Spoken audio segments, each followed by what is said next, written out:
Thank you all for being here. Today is a great day for transparency in America because today I'm proud to announce the creation of the Task Force on the Declassification of Federal Secrets. This task force will be a part of the House Oversight Committee and led by the very talented and persistent Congresswoman from Florida, Anna Paulina Luna. During her time on the Oversight Committee, Representative Luna is a sledgehammer against government secrecy. She is committed to throwing open the windows for the American people to allow the sunlight of truth shine on the federal government. I can think of no better person in Congress to lead this task force than Representative Luna. Last month, President Trump signed an executive order to begin the process to declassify information on the assassinations of JFK, RFK, and MLK. This task force serves to build on President Trump's actions. For far too long, the American people have had reasonable questions of what their government, which they fund every day, keeps hidden about certain issues. And for far too long, the federal government has not answered these questions. This creates distrust in our institutions. That ends today. The voters of this nation delivered a historic mandate to President Trump on November 5th. The keystone of that mandate was demanding increased transparency of their government and elected leaders. And the mandate of this task force is to acquire that transparency. We will open this up for questions from the media, but first I'd like to hand it over to my esteemed colleague and chairman of the new task force, Congresswoman Luna, for her remarks. Thank you, Chairman Comer. When our founding fathers stood against tyranny, they did not merely oppose taxes. They defended the sacred idea of individual sovereignty.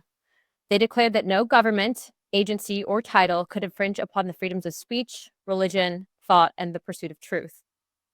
For too long, the American spirit has been dimmed by a veil of secrecy, by a government that has grown too comfortable in the shadows, denying us the transparency we deserve. But today, we stand at the dawn of a new era where the light of truth begins to shine through. A few weeks ago, President Donald Trump made a historic announcement. With the stroke of a pen, he committed to declassifying the files concerning the assassinations of President John F. Kennedy, Robert F. Kennedy, and Dr. Martin Luther King Jr., a decision not just monumental, but pivotal. It is with profound honor that I have been entrusted by Speaker Mike Johnson and Chairman James Comer to lead the House Oversight Task Force on Declassification of Federal Secrets. Together with the help of the White House, our intelligence allies, the Department of Defense, the Department of Justice, we will be conducting investigations into the following: the assassinations of JFK, RFK, and Dr. Martin Luther King, unidentified aerial phenomena, also known as UAPs, unidentified submerged objects, also known as USOs, the Epstein client list, the origins of COVID-19, and the 9/11 files. This task force will be a beacon of bipartisanship. On the Republican side, Representatives Burchett, Boebert, Burlison, Crane, Gill, and Mace will be joining me, although I'd like to note that I'm expanding this to the entire governing body and will be allowing certain members to waive on.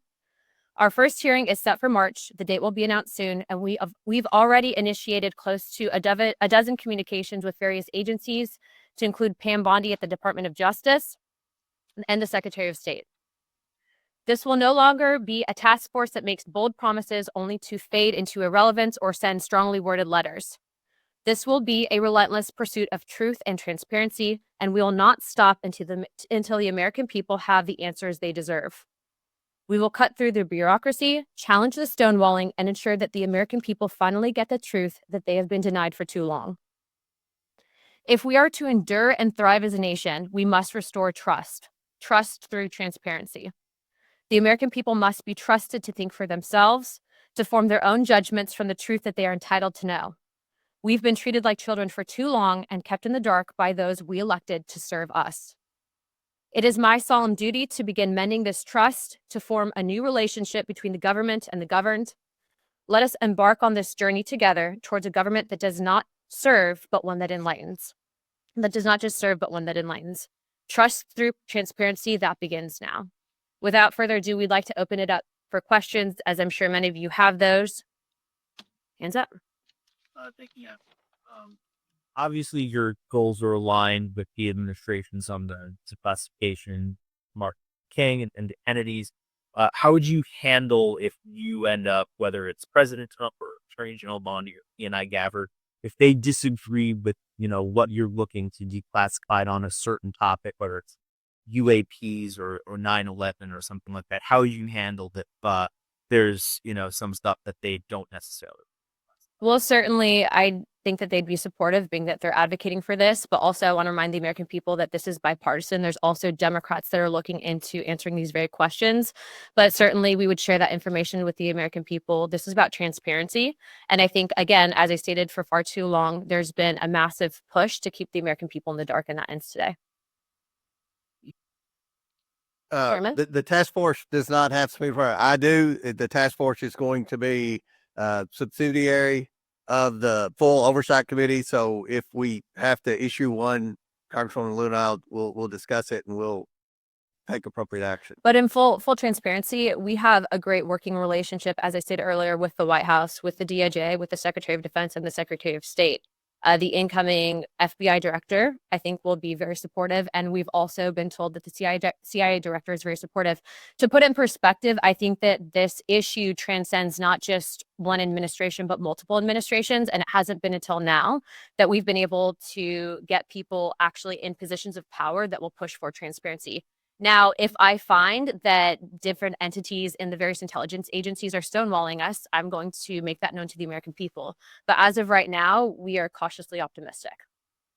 Our first investigation will be announced, but it's going to be covering on a thorough investigation into the John F. Kennedy assassination. And I can tell you, based on what I've been seeing so far, the initial hearing that was actually held here in Congress was actually faulty in the single bullet theory. I believe that there were two shooters, and we should be finding more information as we are able to gain access into the SCIF, hopefully before the files are actually released to the public. Yeah, so again, this is a bipartisan commission. Remember, JFK was a Democrat, RFK was a Democrat, and I'm sure that I think the entire conference has a question on what actually happened with Dr. Martin Luther King, but also UAPs. You guys know that that was the biggest bipartisan bicameral hearing that we've ever had, I think, in congressional history. I do not know who their members are yet. They've noticed it, but they're taking this very seriously. This is not a conspiracy theory investigating committee. We're actually looking to present truth to the American people. And it's in my opinion that no one person elected to office is more important or more qualified to look at the information that they've been hiding from us. And so we look to push for that transparency.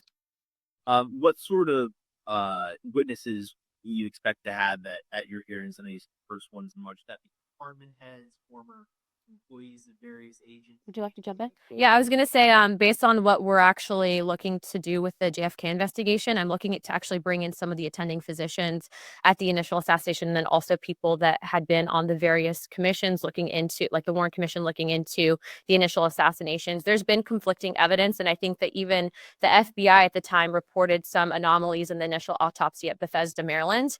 All of those, though, seem to have been rinse repeated in the media to push a certain narrative that we don't agree with.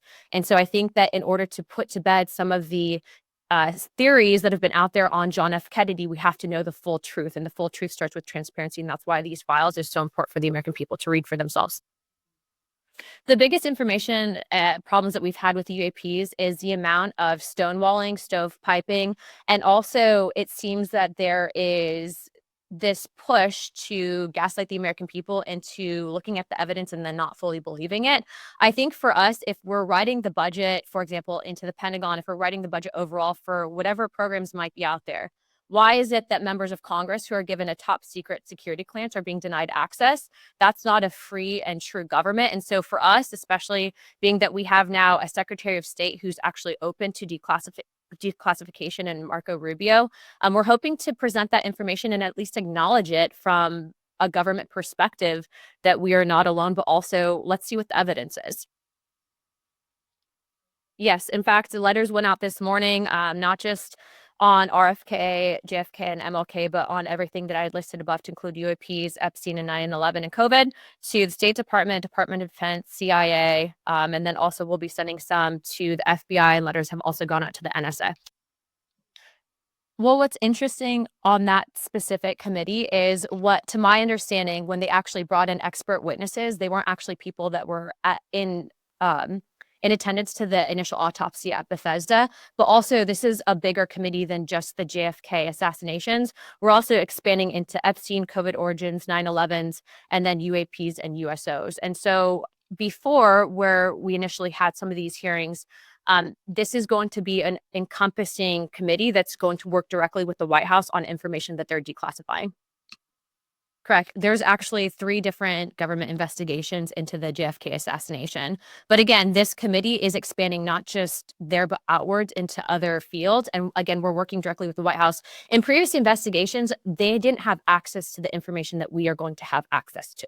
And so that's a big deal, especially if you're looking at what truly happened with JFK. I already have a top secret clearance. All members of Congress have a TSCI. The question is do we get SAP access, of which Chairman Comer has been very supportive and will be getting SAP access as well. Okay, 2 more and then we're going to wrap it up. Obviously, some of the questions on some of these topics, whether it's Jeffrey Epstein or the COVID-19, the questions are obvious. What specifically, though, are the questions you're looking to get answered in regards to September 11th? We just want the truth. How much did the CIA know in advance? But also remember, when you have only certain information that's shared with the American people, that's when conspiracy theories happen. And it's in my opinion that conspiracy theories can be detrimental. It doesn't mean that in the last couple of months we haven't been right on a few things. But what I will say is I think that we deserve to give this information to the American people. I don't agree with the stonewalling that's occurred. And also, how do we prevent things like it from happening in the future? And we have to know the full picture, and the American people deserve to know that as well. Do we expect any collaboration with the Department of Government Efficiency? I don't know what information Doge would have, but I would encourage them, if they have anything on JFK, Epstein, or anything in between, that they bring it to our office immediately. Okay, 1 more and then we'll wrap it up. Well, we have a lot of questions. Some of the people in the mayor's administration have been vocal that they weren't going to comply with federal law, that they were going to continue to act as sanctuary cities. We want to know about coordination and communication they had between the previous administration. How did so many of these illegals get there? Who was paying for it? Who were they communicating with to be able to provide housing and so many other benefits to such a large population of people? Just the basic questions we all have. Who was paying for it?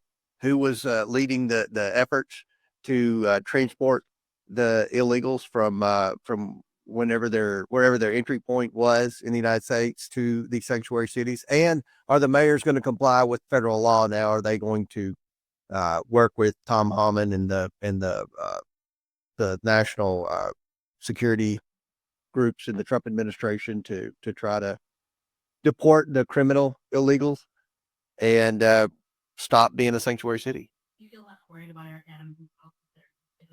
Worried about what? Do we feel less worried about Eric Adams?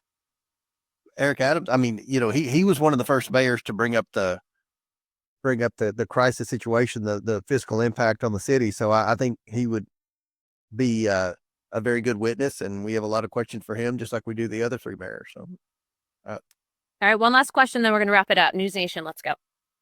About your relationship with whistleblowers. Is it going to be the normal process that Oversight typically does, or would this be? Are you going to create a separate avenue task force? I mean, we're all about the normal process, but look, if you have information and it's credible, we've always approached it in that I'd like to be the person that does the interviews for it, mainly because, especially with stuff like this, we want to make sure that there's, not bad actors that are pushing false information to create a narrative that's simply not there. And so, every whistleblower that does come forward, as of right now, there's people that have been publicly out there, for example, on the JFK stuff, that were actually present in the room at the operating room where he was actually brought to right after the shooting. So we hope to bring those people in to testify. And again, these hearings will be open to the public. I am also expanding this to the entire conference. So if someone's going to take this seriously and look at it through an investigative lens and get answers to the American people, they are welcome to ask questions of the witnesses, and you guys will all receive notice of that. And we'll work with anyone who currently works for the federal government that wants to declare whistleblower status and receive whistleblower protection, if that's what they're interested in doing. And I don't think they're going to face the type of retaliation that the previous administration gave whistleblowers, particularly the IRS whistleblowers that blew the whistle on the cover up of the Biden family. And I'd also like to close with this. If you are an independent investigator, we are being told that the FBI has now located thousands of pages of documents that they lost before, specifically relating to JFK. We are going to get through as much as we can. We have a great team of attorneys. We have a great team of investigators looking into this, but it doesn't mean that we won't accept help from the public. And so we will be setting up a place for collection for people to present information. But again, this is about transparency. The government works for us. There have been people, I think, in power for too long that try to silo us and keep us in the dark, but that stops today. You're seeing that same message come out of the White House, out of the CIA, the FBI, and every other agency in between. So we are very happy to have the support of all of those individuals, happy to have the support of Chairman Comer and Speaker Johnson. And if you guys have any questions, please don't hesitate to reach out to Oversight comms, and we'd be happy to answer those at that time. Thank you, guys.